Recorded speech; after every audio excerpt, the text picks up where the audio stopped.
এদিন কোচবিহার শহরের নতুন মসজিদেও ঈদের শুভেচ্ছা বিনিময় করতে দেখা গেল মুসলিম ধর্মাবলম্বী মানুষদের। শুধু তাই নয়, এদিন এই নতুন মসজিদে দেখা গেল সৌহার্দ্য, সম্প্রীতি এবং রাজনৈতিক সৌজন্যের ছবি।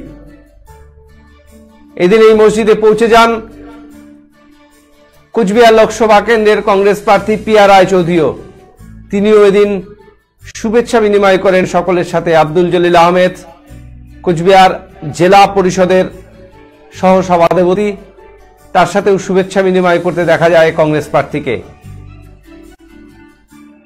সম্প্রীতি, সৌহার্দ্য এবং সৌজন্যের কার্যত নজির দেখা গেল কোচবিহার শহরের নতুন মসজিদে।